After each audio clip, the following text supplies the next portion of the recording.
Yesus, Yesus, ku percaya, sebab anugerah. Kita diselamatkan bukan karena perbuatan, tapi melalui iman.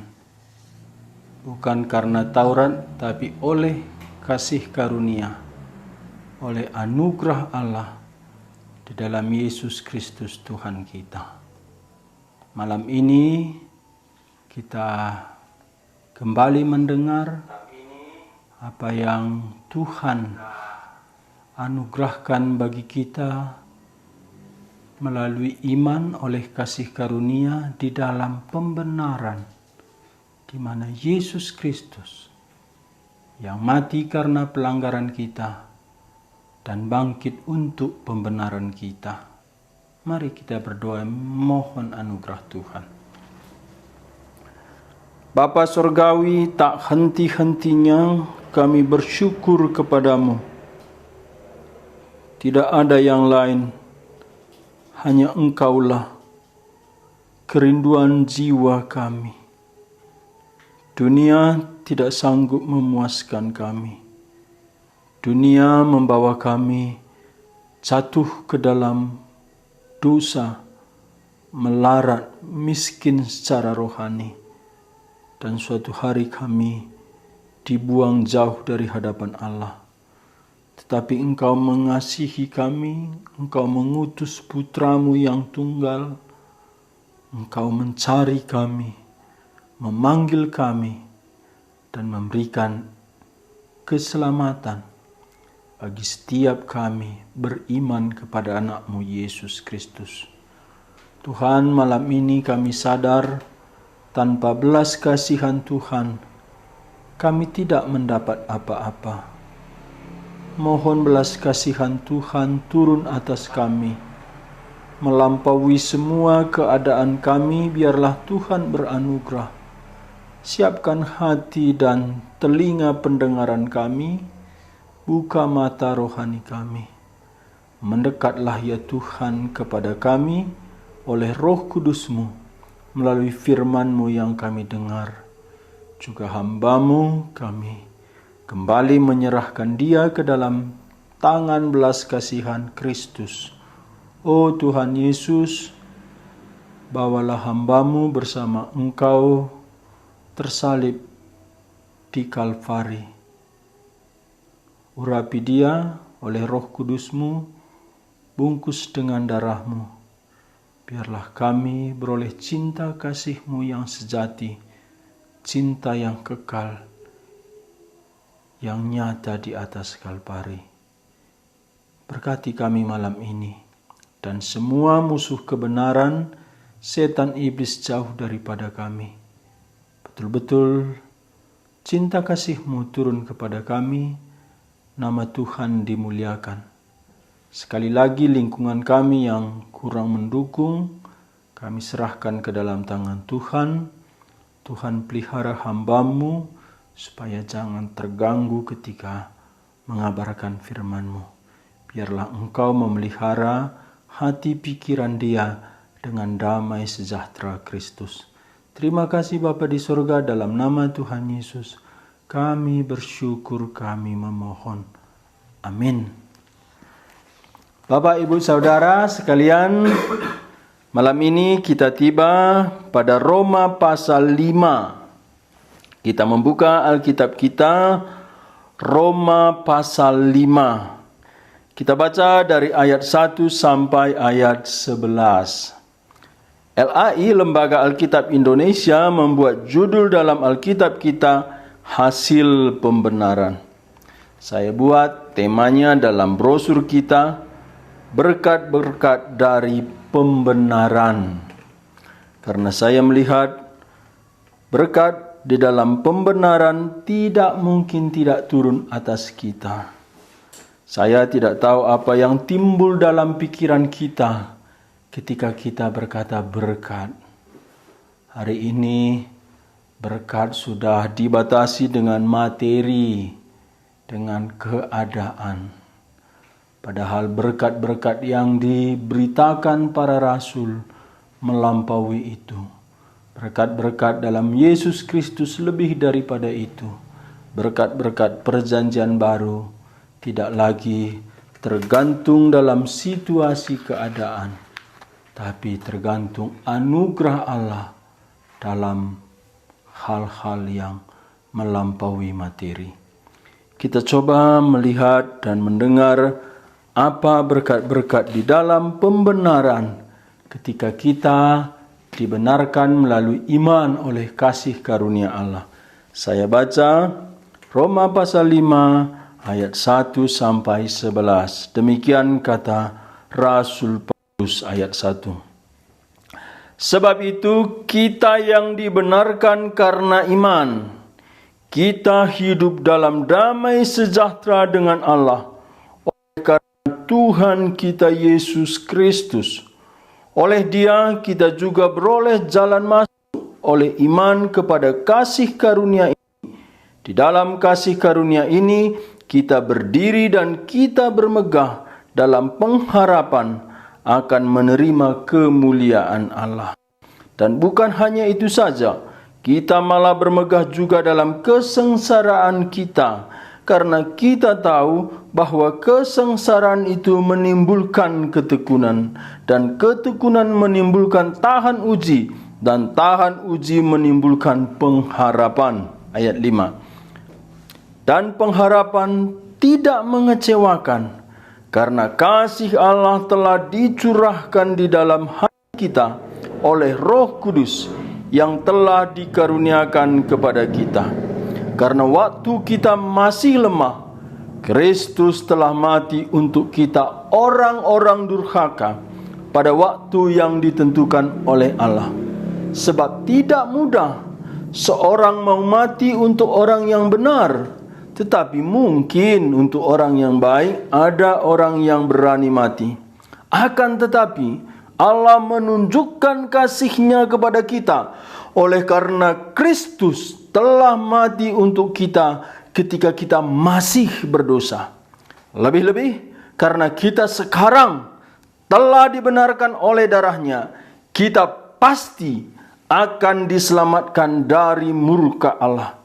Sebab jikalau kita ketika masih seteru diperdamaikan dengan Allah oleh kematian anaknya, lebih-lebih kita yang sekarang telah diperdamaikan pasti akan diselamatkan oleh hidupnya. Dan bukan hanya itu saja, kita malah bermegah dalam Allah oleh Yesus Kristus Tuhan kita. Sebab oleh Dia kita telah menerima pendamaian.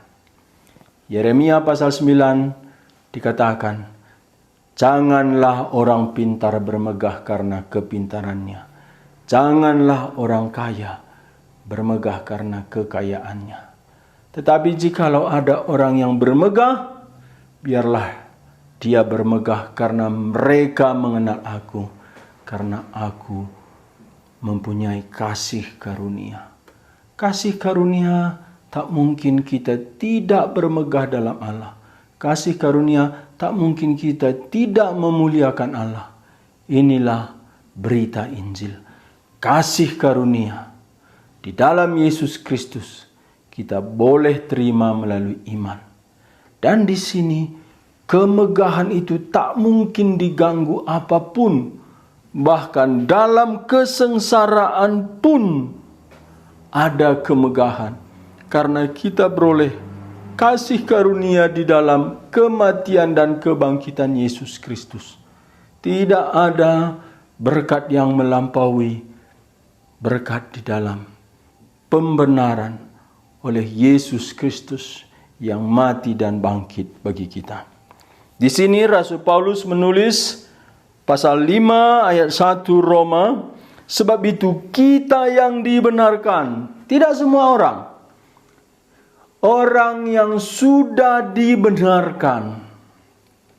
Sebab itu kita yang dibenarkan karena iman, kita hidup dalam damai sejahtera. Kita yang dibenarkan. Dibenarkan itu pasif. Membenarkan itu aktif. Kita pasif dibenarkan Allah. Allah yang membenarkan dengan aktif.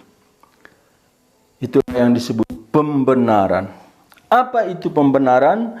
Pembenaran adalah tindakan Allah menghapuskan kebersalahan dan hukuman dari dosa kita, dan pada saat bersamaan Dia menyatakan kita orang benar. Pembenaran adalah tindakan Allah menghapuskan kesalahan dan hukuman dosa kita, dan pada waktu bersamaan Dia menyatakan kita orang benar melalui pengorbanan Yesus Kristus. Itulah pembenaran. Kita yang bersalah, kita yang berdosa, dinyatakan Allah. Kesalahan kita, dosa kita dihapus, sehingga kita menjadi nol yang sebelumnya minus karena dosa kita. Tapi ini bukan saja dari minus ke nol, pada saat bersamaan kebaikan Kristus, semua kebaikan Kristus dicurahkan bagi kita, sehingga kita disebut orang benar. Di sini dikatakan Paulus, kita yang dibenarkan karena iman, hanya orang-orang yang sudah dibenarkan karena iman, kita hidup dalam damai sejahtera dengan Allah oleh karena Tuhan kita Yesus Kristus. Jadi setelah kita dibenarkan, langsung pada saat bersamaan kita hidup dalam damai sejahtera dengan Allah. Damai sejahtera ini satu persekutuan yang bersuka cita. Itu damai sejahtera. Damai sejahtera di sini bukan damai sejahtera yang dari ini, damai sejahtera karena Allah. Kapan damai hilang dari muka bumi? Kapan damai tidak ada di bumi? Kita semua akan berkata kepada Adam, semua pohon dalam taman Eden boleh dimakan buahnya, kecuali buah pohon pengetahuan jangan dimakan. Dan Tuhan berfirman, jikalau engkau makan, pada hari engkau memakannya, pastilah engkau mati. Ini firman Tuhan. Ini larang. Melanggar perintah.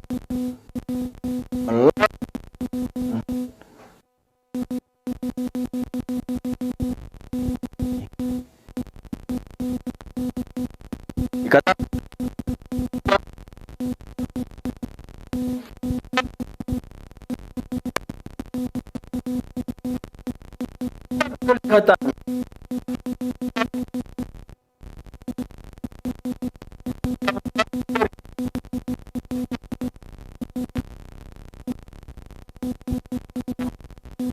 dan suami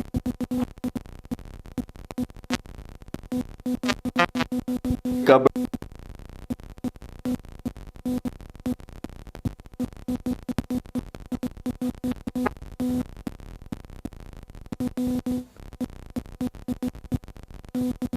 terbuka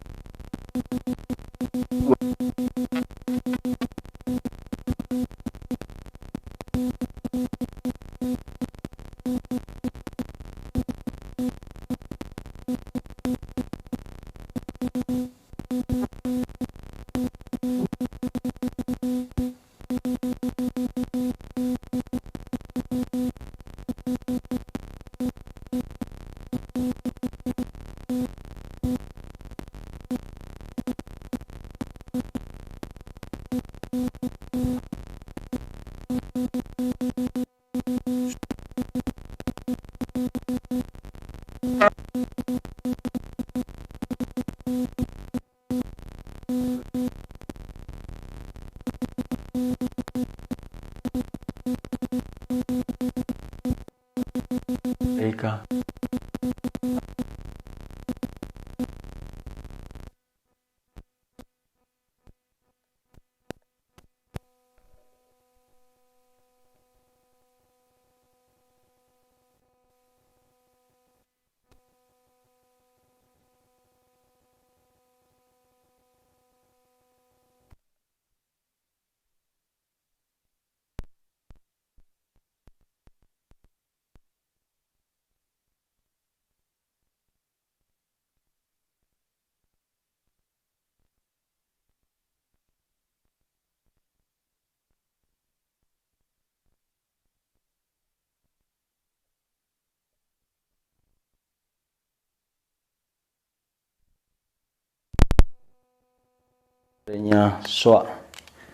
Kita melanjutkan.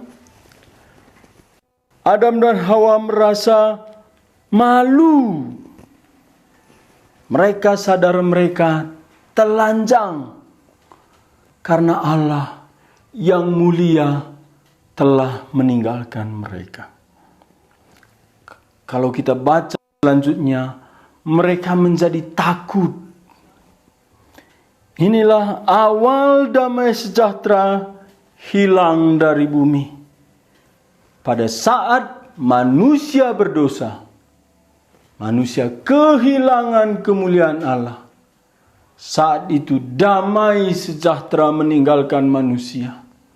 Manusia menjadi takut, malu, hina. Bagaimana kita bisa damai sejahtera kalau sudah takut, malu, merasa hina? Kita tak mungkin ada damai sejahtera. Mengapa takut? Karena sudah melanggar firman Tuhan, takut dihakimi Tuhan. Mengapa malu?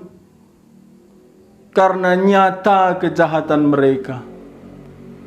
Mengapa merasa hina? Kemuliaan Tuhan meninggalkan mereka. Demikian setiap kita sudah kehilangan damai sejahtera. Karena kita berpisah dengan Tuhan. Ketika kita berpisah dengan Tuhan, kita kehilangan damai sejahtera dengan Tuhan. Sehingga dalam diri kita ada kekosongan, ada kekacauan. Setelah ada kekacauan dengan diri kita, oleh karena sudah berpisah dengan Allah yang mempunyai sumber damai sejahtera. Karena kita kacau, sehingga relasi kita dengan orang-orang yang dekat dengan kita menjadi kacau. Relasi kita dengan alam kacau. Dan kita berusaha mencari damai itu. Sehingga banyak lagu damai yang dulu ku dambakan. Ada lagu ke gunung tinggi ku naik-naik, ku mencari damai. Manusia gambar dan rupa Allah. Manusia pencari damai.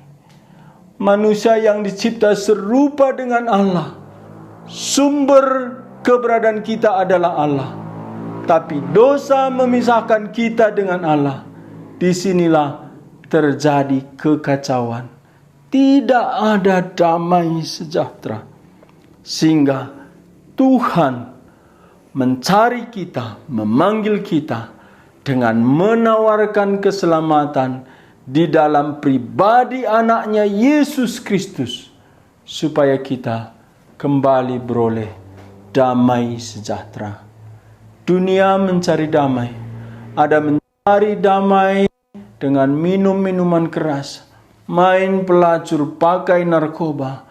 Ada lebih sopan cari uang, cari jabatan, cari terkenal. Ada lebih baik lagi mulai beragama, berkebudayaan, beradat. Itu apa? Itu mencari damai. Tapi Paulus seorang yang agamawan, beragama, pemimpin agama, pengalamannya dia tidak beroleh damai. Sampai dia dijungkir balikan Kristus. Waktu perjalanan ke Damaskus, dia diselamatkan oleh Kristus. Hari itu dia mulai beroleh damai. Mengapa seorang beragama mau mati untuk mematikan orang lain? Itu satu indikasi ada kekacauan dalam jiwa mereka. Ada orang-orang ISIS membawa istri, anak, bergabung dengan kelompok ISIS. Bukankah mereka sadar mereka sedang membahayakan diri mereka, keluarga mereka? Karena kekacauan jiwa mereka, mereka tidak lagi mempunyai akal sehat. Kenapa? Karena agama belum tentu memberi damai. Yang memberi damai di mana manusia bisa bersekutu dengan Allah. Agama berusaha menjangkau Allah, tapi Injil Yesus Kristus, Allah yang berusaha menjangkau manusia. Malu, hina, takut. Demikianlah Adam Hawa setelah berdosa. Tidak ada damai sejahtera.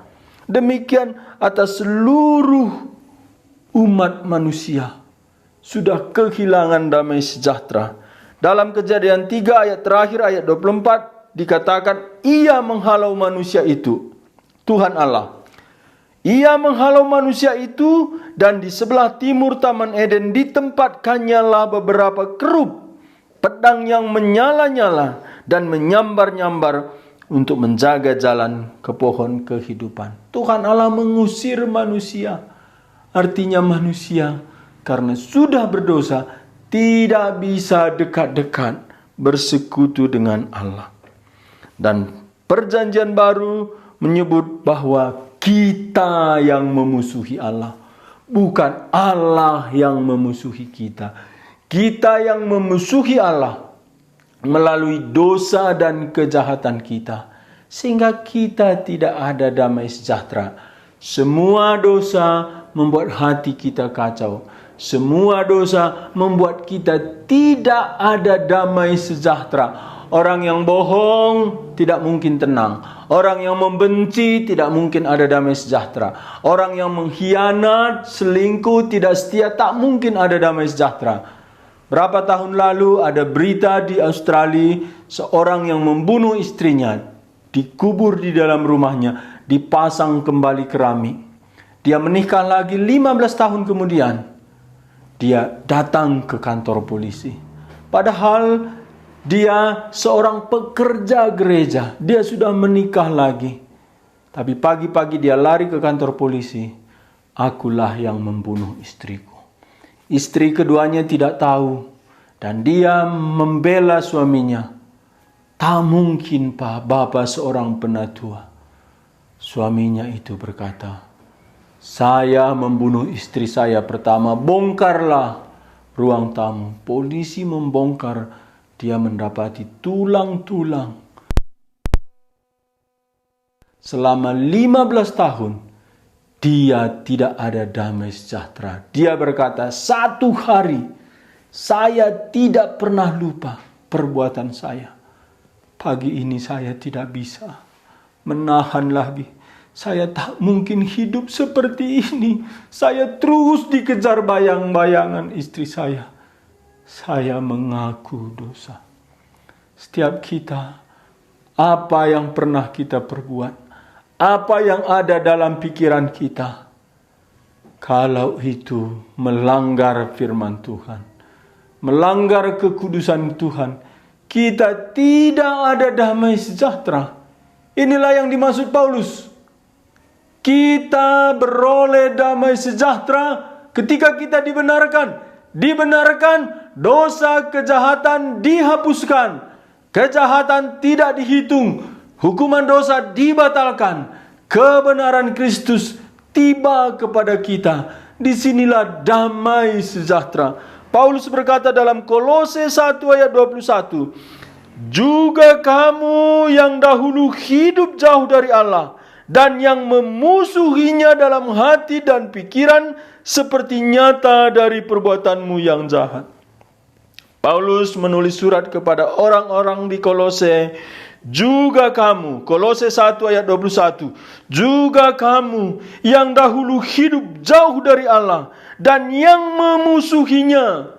Kita yang memusuhi Allah, yang memusuhinya dalam hati dan pikiran seperti nyata dari perbuatanmu yang jahat.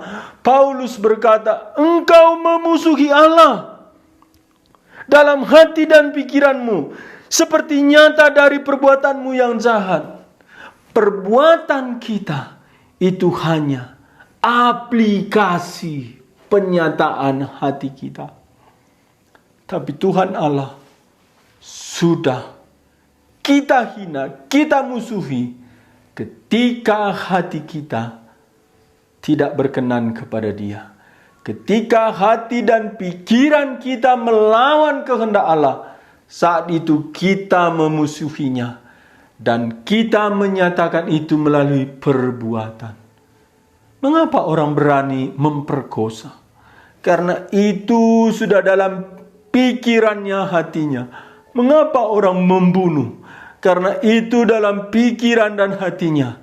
Ketika Kain membenci Habel, Tuhan Allah sudah datang. Kain, Kain, mengapa mukamu muram? Jikalau engkau berbuat baik, bukankah mukamu berseri-seri? Artinya tindakan kita pasti keluar dari hati kita. Sebelum tindakan kita nyata, hati dan pikiran kita sudah memusuhi Allah. Saat itulah tak mungkin ada damai sejahtera. Banyak orang bermain bisnis yang Tuhan tidak berkenan, main narkoba, korupsi. Ada bisnis pelacuran yang jahat di mata Tuhan, tak mungkin damai sejahtera. Semua kita harus sadar, ketidakadaan damai sejahtera itu bukan rancangan Tuhan. Itu karena hati pikiran kita memusuhi Allah. Saya baca sekali lagi Kolose 1 ayat 21. Juga kamu yang dahulu hidup jauh dari Allah dan yang memusuhinya dalam hati dan pikiran, seperti nyata dari perbuatanmu yang jahat. Tidak mungkin damai sejahtera datang kepada kita kalau kita memusuhi Allah ketika kita berpikir, berencana, berkehendak yang tidak diperkenan Tuhan. Ayat 20 Kolose di atasnya, dan oleh Dia lah Ia memperdamaikan segala sesuatu dengan dirinya, dan oleh Dialah di sini Yesus Kristus, Ia Allah Bapa memperdamaikan segala sesuatu dengan dirinya. Ini kita yang memusuhi Allah. Allah yang mencari jalan pendamaian. Ada orang berkelahi, dia salah. Dia tidak mau damai. Orang yang tidak bersalah, dia minta berdamai. Betapa rendah hatinya belas kasihan Allah bagi kita. Mengapa Allah harus mendamaikan kita dengan dirinya? Bukankah Allah cukup pada dirinya? Allah tidak dirugikan sedikit pun kalau kita tidak didamaikan dengan dirinya. Tapi Allah berbelas kasihan. Dia merendahkan diri serendah-rendahnya.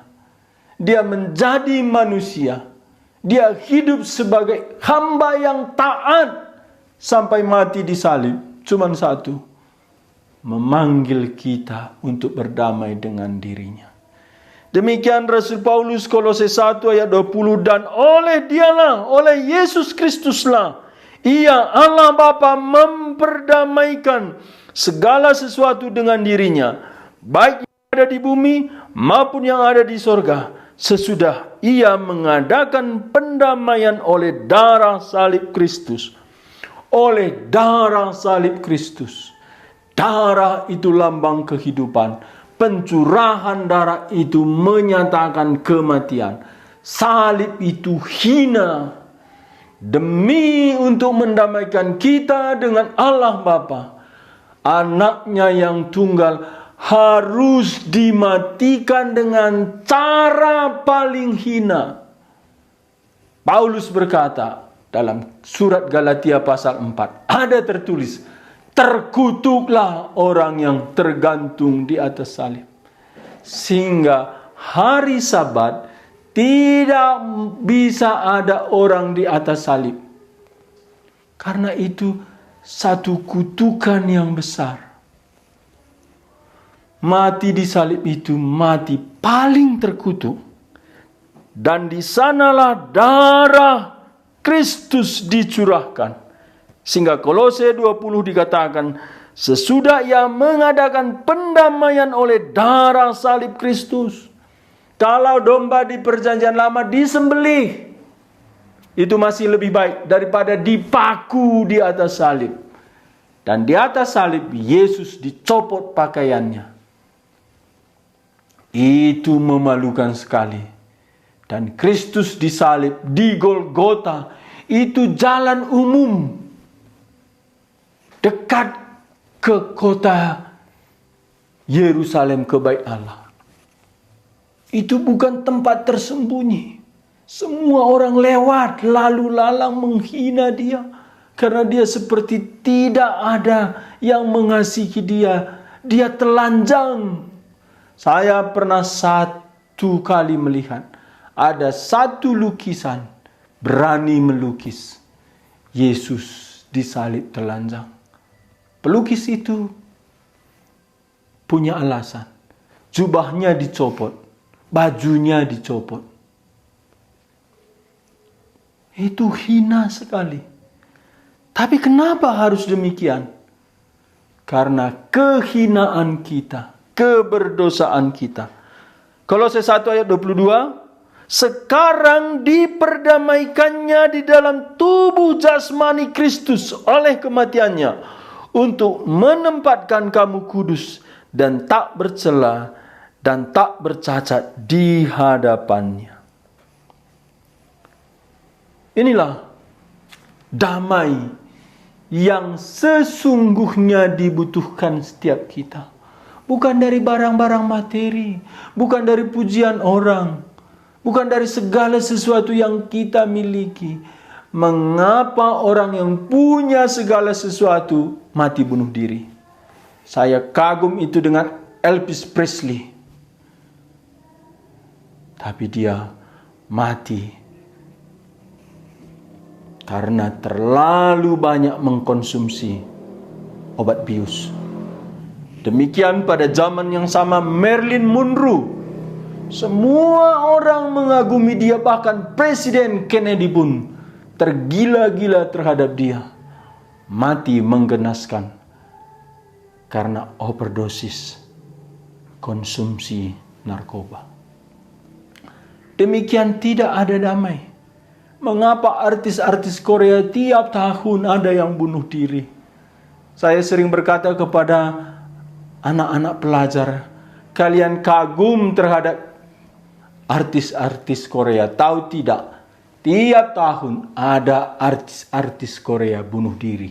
Mereka bisa tertawa di depan layar. Mereka bisa bernyanyi menghibur kita. Tapi jauh di dalam hati mereka kosong. Tidak ada damai sejahtera. Mereka mati bunuh diri. Kita perlu damai sejahtera. Kenapa kita cari uang supaya dapat damai? Kenapa kita pengen anak kita sekolah paling tinggi supaya di situ kita ada damai? Tetapi Paulus berkata dalam Roma 5 ayat 1, sebab itu kita yang dibenarkan karena iman, kita hidup dalam damai sejahtera dengan Allah oleh karena Tuhan kita Yesus Kristus. Jadi yang membuat kita tidak ada damai karena kita berdosa jahat terhadap Allah. Ketika dosa kita diampuni, dibenarkan, saat itulah damai sejahtera Allah tiba bagi kita. Hari saya terima Tuhan Yesus, malam jam 11. Saat itu saya heran, kok bisa begitu tenang jiwa saya? Kok bisa rumah tempat saya duduk itu sepertinya terangkat? Saya sepertinya tidak duduk lagi di lantai, begitu sukacita. Tenang sekali. Sebelum kita masuk surga, betul-betul di bumi ini, kita bisa menikmati surga. Kenapa? Karena surga itu kenikmatan kita persekutuan dengan Allah. Neraka itu perpisahan dengan Allah. Surga itu persekutuan dengan Allah. Demikian di bumi ini, ketika kita bersekutu dengan Allah Sang Pencipta kita, kita penuh damai sejahtera. Jadi berkat pertama dari pembenaran, Paulus berkata, damai sejahtera dengan Allah oleh karena Tuhan kita Yesus Kristus. Bukan Taurat, bukan sunat, bukan berdarah Yahudi, tapi seorang pribadi Yesus Kristus yang memberikan damai bagi kita. Ayat 2, oleh Dia kita juga beroleh jalan masuk oleh iman kepada kasih karunia ini. Di dalam kasih karunia ini kita berdiri, kita bermegah dalam pengharapan akan menerima kemuliaan Allah. Setelah beroleh damai sejahtera, oleh Dia, oleh Yesus Kristus, kita juga beroleh jalan masuk oleh iman kepada kasih karunia ini. Kasih karunia itu persekutuan dengan Allah melalui iman kepada Yesus Kristus. Jalan masuk. Orang-orang Yahudi tahu di mana Allah hadir. Ketika mereka keluar dari Mesir, ada yang namanya kemah pertemuan. Kenapa namanya kemah pertemuan? Karena di kemah itu ada peti perjanjian, tabernakel. Di sanalah imam besar Harun Musa bertemu dengan Tuhan. Ketika tiang awan turun pada siang hari, Musa langsung masuk ke kemah pertemuan. Ketika tiang api turun di malam hari, Musa langsung masuk kemah pertemuan. Kenapa? Karena disitulah pertemuan antara Tuhan dan manusia. Dan setelah zaman Daud minta kepada Tuhan melalui Natan supaya dia membangun bait Allah. Karena istananya sudah besar, rumahnya sudah besar, tapi peti perjanjian masih di kemah. Tapi Tuhan berkata, bukan kamu. Tanganmu berlumuran darah. Saya percaya karena Daud juga membunuh Uria.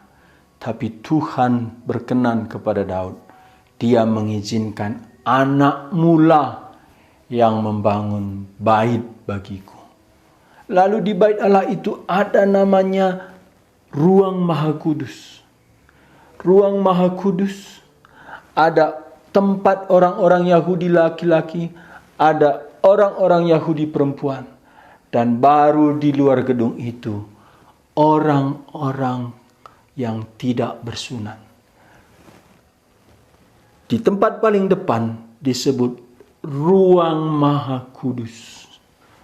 Ruang Maha Kudus ini hanya imam besar yang mungkin masuk ke dalam dengan persyaratan yang ketat.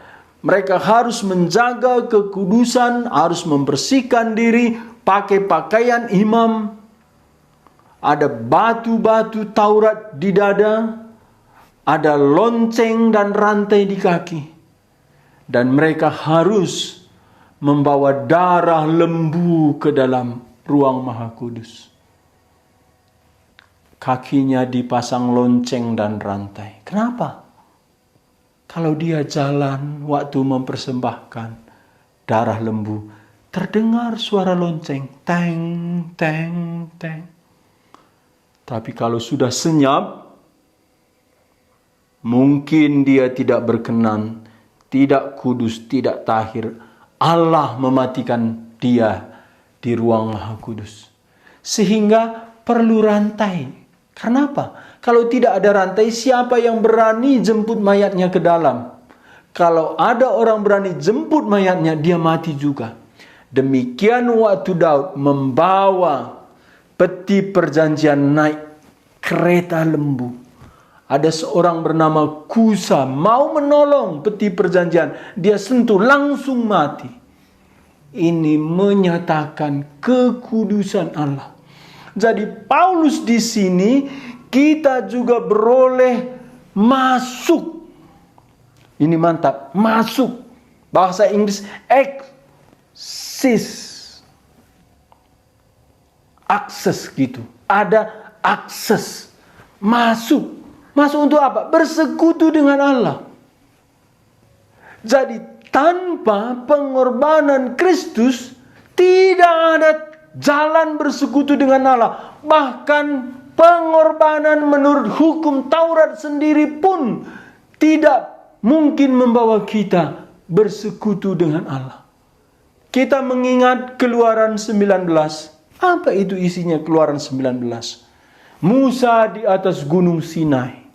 Turun embun dan petir yang menyala-nyala, menyambar-nyambar. Tuhan memerintahkan kepada Musa, awasilah umatmu. Padahal itu umat Tuhan. Jangan dia mendekat kepadaku, karena mereka akan mati. Hari Taurat diberikan, 3.000 orang Israel mati. Karena apa? Kekudusan Tuhan. Ini menyatakan Taurat bukan menyelamatkan, bukan menguduskan. Taurat seperti dikatakan kitab Galatia pasal 3 ayat 10. Taurat itu hanya ada kutuk. Hari Taurat diturunkan, 3.000 Israel mati. Tapi hari Roh Kudus dicurahkan, hari Pentakosta, 3.000 orang Yahudi bertobat. Ini menyatakan Taurat ini menghakimi. Yesus Kristus menyelamatkan. Kita baca sebentar ketika Taurat diberikan dengan cepat sedikit saya baca Keluaran 19 ayat 9. Berfirmanlah Tuhan kepada Musa, sesungguhnya aku akan datang kepadamu dalam awan yang tebal dengan maksud supaya dapat didengar oleh bangsa itu apabila aku berbicara dengan engkau, dan juga supaya senantiasa mereka percaya kepada kamu. Saya ulang ayat 9. Berfirmanlah Tuhan kepada Musa, sesungguhnya aku akan datang kepadamu dalam awan yang tebal dengan maksud supaya dapat didengar oleh bangsa itu apabila aku berbicara dengan engkau, dan juga supaya mereka senantiasa percaya kepadamu. Lalu Musa memberitahukan perkataan bangsa itu kepada Tuhan. Ayat 10, berfirmanlah Tuhan kepada Musa, pergilah kepada bangsa itu, suruh mereka menguduskan diri pada hari ini dan esok, dan mereka harus mencuci pakaiannya. Ayat 13, tak seorang pun tidak boleh merabanya, sebab pastilah ia dilempari dengan batu atau dipanahi sampai mati. Baik binatang, baik manusia, ia tidak akan dibiarkan hidup. Hanya apabila sangkakala bunyi panjang, barulah mereka boleh mendaki gunung itu. Ayat 16, dan terjadilah pada hari ketiga pada waktu terbit fajar ada guru dan kilat awan di atas gunung, dan bunyi sangkakala sangat keras, sehingga gemetarlah seluruh bangsa yang ada di perkemahan. Ayat 18, gunung Sinai ditutupi seluruhnya dengan asap karena Tuhan turun ke atasnya dalam api. Asap membumbung seperti asap dapur, dan seluruh gunung itu gemetar sangat. Ini menyatakan apa? Ini menyatakan kekudusan Tuhan. Ayat 21, Keluaran 19. Kemudian Tuhan berfirman kepada Musa, turunlah, peringatkan kepada bangsa itu, supaya mereka jangan menembus mendapatkan Tuhan, hendak melihat-melihat, sebab tentulah banyak dari mereka akan binasa. Ketika Paulus berkata dalam Roma 5 ayat 2 ini, oleh dia kita juga boleh masuk oleh iman kepada kasih karunia, Paulus dan orang-orang Yahudi sadar tidak bisa seorang pun mendekat kepada Tuhan karena kekudusan Tuhan. Coba kita hari ini, siapa bisa menjumpai Pak Presiden Pak Jokowi? Kita pengen. Kita bawa mobil kita terbaik pun, apapun kekayaan kita tidak bisa, karena dia presiden. mesti ada akses masuk, ada orang dalam. Kenapa kita tidak sadar Allah melampaui presiden, Allah melampaui raja segala raja. Dia Allah yang kekal, pencipta langit dan bumi. Kepadanya lah kita di bawah Kristus bersekutu. Dalam pembenaran, kita bukan bersekutu satu meja dengan Pak Presiden. Kita bersekutu kekal dengan Allah sampai selama-lamanya. Hari ini kekristenan diturunkan derajatnya dengan berkat-berkat materi, dengan berkat-berkat jasmania saja. Tapi orang berlomba mengikuti acara berkat, hujan berkat. Yang lumpuh berjalan, yang buta melihat. Ada satu pengkhotbah, dia galak. Dia berkata, besok saya buat KKR.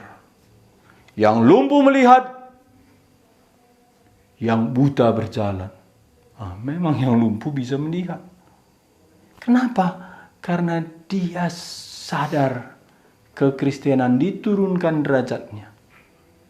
Bukankah untuk kita bisa bersekutu dengan Allah, anak Allah harus mati? Paulus tidak lagi menyinggung berkat-berkat jasmania. Karena terlalu agung mulia berkat-berkat rohani. Kita yang dibenarkan punya damai sejahtera dengan Allah. Kita yang dibenarkan beroleh akses pintu masuk bersekutu dengan Allah. Dan dalam ayat 2 dikatakan, di dalam kasih karunia ini kita berdiri, kita bermegah dalam pengharapan akan menerima kemuliaan Allah. Ini masih 2 ayat, sudah 3 berkat. Di dalam pembenaran kita beroleh damai sejahtera. Di dalam pembenaran kita beroleh masuk bersekutu dengan Allah. Di dalam pembenaran kita beroleh kemuliaan bersama Allah. Semua tujuan manusia hidup sebenarnya yang dia cari kemuliaan. Kenapa? Karena ini yang hilang dari manusia. Semua kesakitan manusia karena kehilangan kemuliaan Allah. Kita kehilangan cinta kasih, kehilangan kemuliaan. Makanya anak muda pengen bergaya. Demikian pemudi juga pengen stylenya bagus. Kenapa? Supaya diingini itu dimuliakan, dihargai. Tidak ada salah dengan itu, tetapi bukan itu yang sesungguhnya kita butuhkan. Yang sesungguhnya kita butuhkan adalah kemuliaan yang dianugerahkan Allah bagi kita. Ayat kedua, oleh Dia kita juga beroleh jalan masuk oleh iman. Dalam kasih karunia ini kita berdiri, kita bermegah dalam pengharapan akan menerima kemuliaan Allah. Pengharapan belum, tapi pasti. Dari mana kita tahu pasti? Kita buka sebentar Roma 8 ayat 29. Saya baca Roma 8 ayat 29. Sebab semua orang yang dipilihnya dari semula, mereka juga ditentukannya dari semula untuk menjadi serupa dengan gambar anaknya, supaya ia, anaknya itu, menjadi yang sulung di antara banyak saudara. 30. Dan mereka yang ditentukannya dari semula, mereka itu juga dipanggilnya. Dan mereka yang dipanggilnya, mereka itu juga dibenarkannya. Dan mereka yang dibenarkannya, mereka itu juga dimuliakannya. Kita berdosa, kita kehilangan kemuliaan Allah. Roma 3 ayat 23, karena semua orang telah berbuat dosa dan kehilangan kemuliaan Allah. Seperti Adam, dia melihat dia telanjang. Dia merasa hina, malu. Kenapa? Kehilangan kemuliaan Allah. Dalam pembenaran, kita kembali akan dimuliakan. Bukan seperti Adam sebelum berdosa, tapi seperti Kristus. Jadi keberadaan kita kelak bukan seperti Adam di Taman Eden, di Firdaus sebelum berdosa. Melampaui itu, kita seperti kemuliaan Kristus. Demikian 1 Yohanes berkata, ketika ia datang, kita melihat dia dengan sebenarnya, karena kita akan diubahkan sama seperti dia. Dunia ini suatu hari lewat, kita tidak tahu besok lusa kita bisa kapan saja dipanggil Tuhan. Tapi ada pengharapan kita beroleh kemuliaan. Kemuliaan.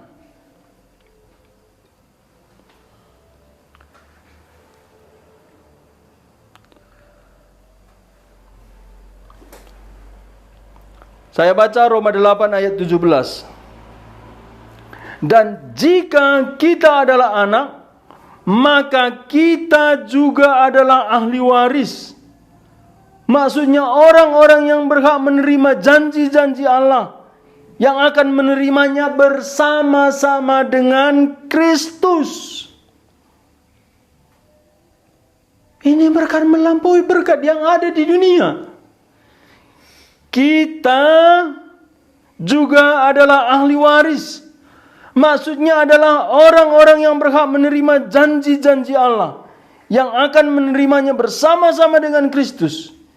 Yaitu jika kita menderita bersama-sama dengan Dia, supaya kita juga dipermuliakan bersama-sama dengan Dia. Ayat 29, saya baca Roma tadi ayat 29 sampai 30. Sebab semua orang yang dipilihnya dari semula, mereka juga ditentukannya dari semula untuk menjadi serupa dengan gambar anaknya. Kemuliaan di sini menjadi serupa dengan Kristus, supaya ia anaknya itu menjadi yang sulung di antara banyak saudara. 30. Dan mereka yang ditentukannya dari semula, mereka itu juga dipanggilnya. Dan mereka yang dipanggilnya, mereka itu juga dibenarkannya. Dan mereka yang dibenarkannya, mereka itu juga dimuliakannya. Saya tutup kelas malam ini, kita baca Ibrani 2 ayat 10. Sebab memang sesuai dengan keadaan Allah, yang baginya dan olehnya segala sesuatu dijadikan, yaitu Allah yang membawa banyak orang kepada kemuliaan, juga menyempurnakan Yesus yang memimpin mereka kepada keselamatan dengan penderitaan. Allah Bapa membawa umatnya kepada kemuliaan melalui keselamatan oleh Yesus Kristus di dalam penderitaannya.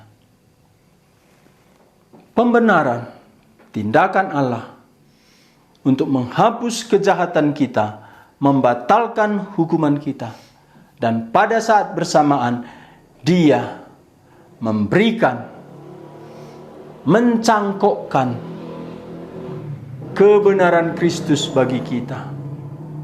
Itulah kasih karunia. Kasih karunia di dalam Yesus Kristus. Kita yang beriman kepadanya, kejahatan kita dihapuskan, hukuman dosa dibatalkan, pada saat bersamaan semua kebaikan kebenaran Kristus diberikan kepada kita. Dan saat itulah kita beroleh damai sejahtera bersama Allah. Yang kedua, setelah kita beroleh damai sejahtera, kita diizinkan masuk. Hari, jam, menit, detik, Yesus Kristus berkata, "Tetelestai," sudah selesai. Saat itu terbelah tirai bait Allah.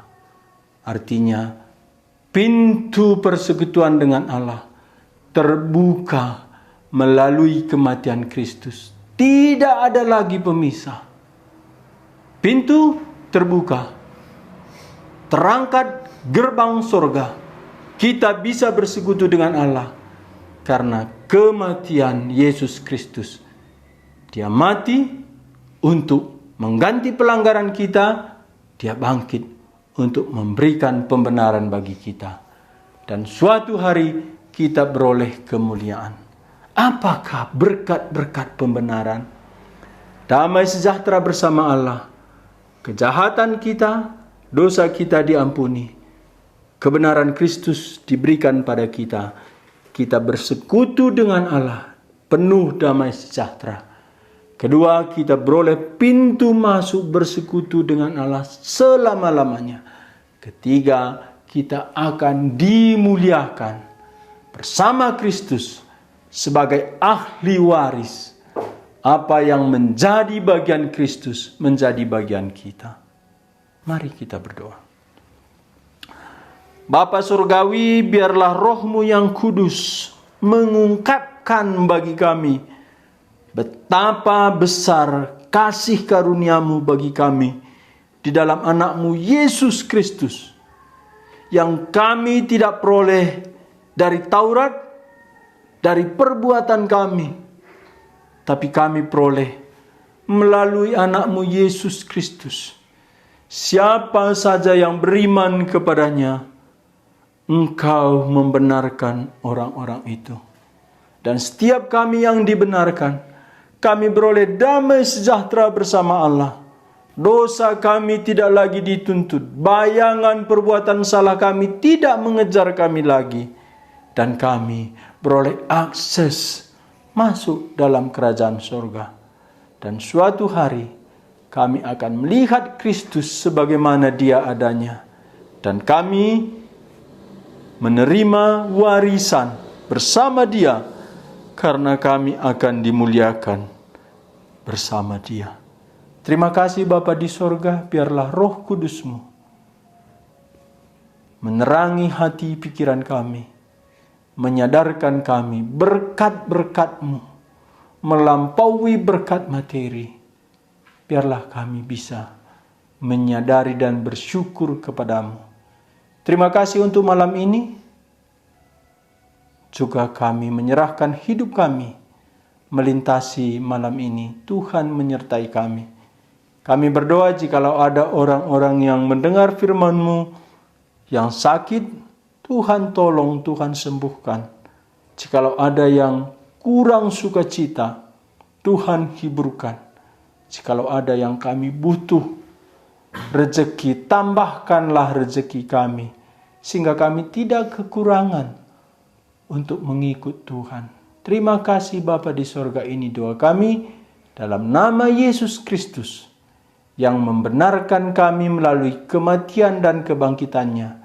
Dalam namanya satu-satunya pintu sorga, kami bersyukur kepadamu. Amin. Terima kasih Bapak Ibu Saudara sekalian. Jikalau ada yang bisa mengerti bahasa Karo, besok malam kita masuk eksposisi Injil Yohanes. Biarlah kita mengajak, mengundang keluarga kita boleh bersama kembali melihat kemuliaan Kristus di dalam Injil Yohanes. Terima kasih untuk kita semua. Tuhan Yesus memberkati. Amin.